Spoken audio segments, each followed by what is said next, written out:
Guys everybody all of you. નહીં ફાવે મારું હારું અંગ્રેજી આપણને આવડે નહીં, ખોટું લવારા કરવા ફસી રહેવાય. તો મિત્રો બધાને જય માતાજી, નમસ્કાર. લઈને આવ્યો છું સરસ મજાના જોક શો. વિડીયો પૂરો જોવાનું થાય છે.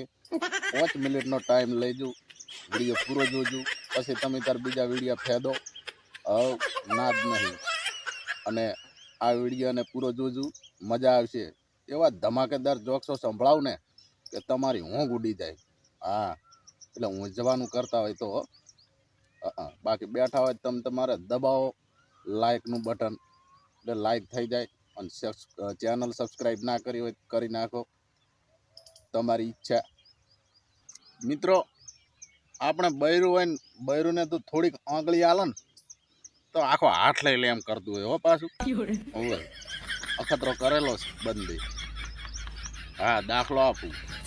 કારણ કે એકવાર હું હમણાં બજારમાં જતો હતો, ઘરેથી બજારમાં જવાનું થયું એટલે બૈરુંને તો ઉધરો સડી. બોલો, મેં વળી પૂછવા ખાતર પૂછ્યું કે બજારમાંથી કંઈક લેતો આવ તારા ગળા માટે. તો મને કે એમ કરો ને 1.5 તોલાનું મંગળસૂત્ર લેતા આવજો.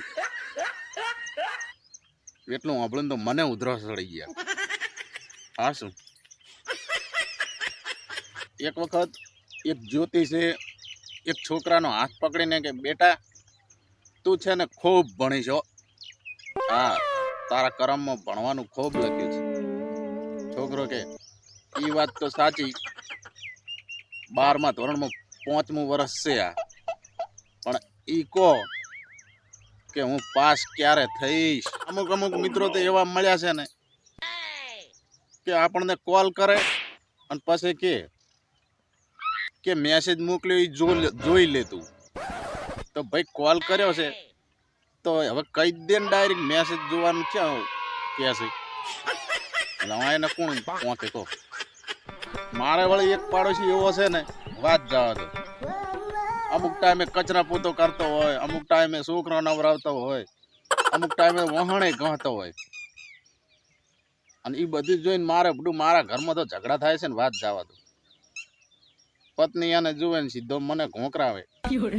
તમે તો કે આ માલ્યું કશું કરતા જ કેમ ને, આ બાજુનો કેવો માણસ છે,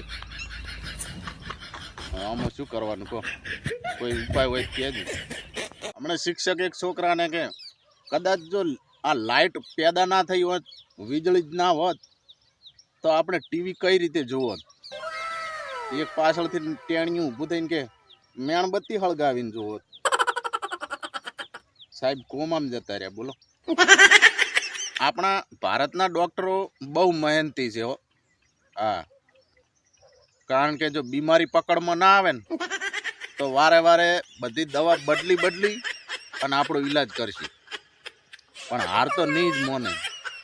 હા, આપણે છે ને ગમે એવડું મોટું મકાન બનાવી દઈએ અથવા તો મોટો બંગલો બનાવી દઈએ, અને જ્યારે બજારમાંથી કોઈ વસ્તુ નાની મોટી લઈને ઘરે આવ્યા હોય અને પત્નીને એમ કહીએ ને કે આ વસ્તુ ક્યાં મૂકું, તો એક જ જવાબ આવે, મારા માથા ઉપર મૂકો.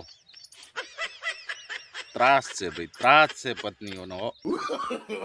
આ માથાના વાળના ભાવ 5000 રૂપિયા છે બજારમાં, કિલોના ભાવ.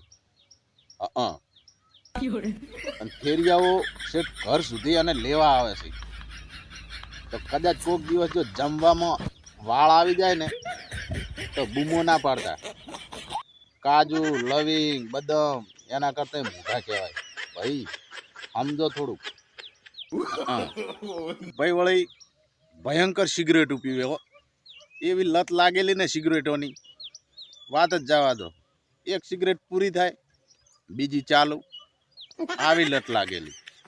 પણ ભાઈને એક દાડો તાવ આવ્યો ભયંકર, ગયા હોસ્પિટલમાં. ડોક્ટરે તાવને માપવા માટે મોઢામાં થર્મોમીટર મૂક્યું. તો ભાઈ કે હવે બા કે ચાલો.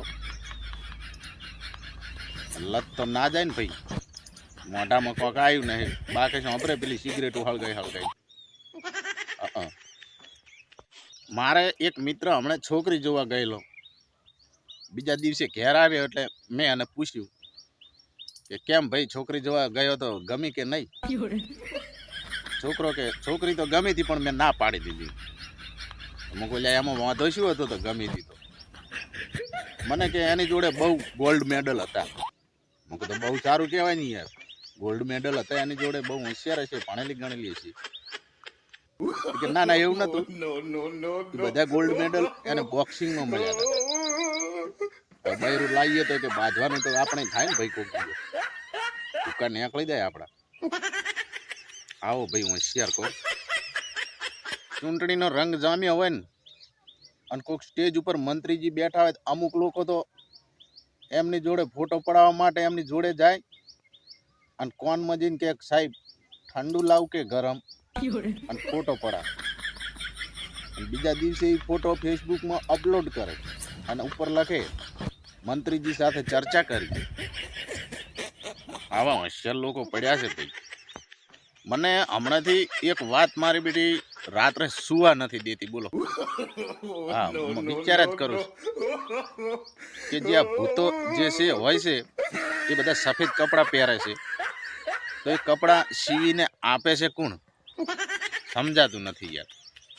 એક દાદાજી એમના પૌત્ર સાથે ફરવા જતા હતા, એમના છોકરાના છોકરા સાથે, અને અચાનક એ છોકરાના શિક્ષક સામે આવતા જોઈ ગયા. તો એના દાદા કે બેટા સંતાઈ જા, તારા શિક્ષક આવે છે. એ છોકરો કે વાંધો નહીં પણ દાદાજી તમે સંતાઈ જાઓ. દાદાજી કે કેમ કેમ શું? તમે મરી ગયા એવું કહીને તો 2 દિવસની મેં રજા લીધી છે સાહેબ જોડે.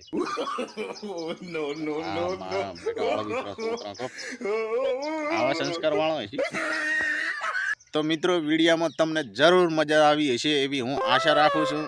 તો મિત્રો વિડીયાને લાઈક કરજો, ચેનલને સબસ્ક્રાઈબ કરજો, તો મજા આવશે. નવો વિડીયો ફરીથી તમારી જોડે ઝડપથી આવી જશે અને ફરી પણ મનોરંજન થશે અને મારું થોબડું તમારી સામે આવશે.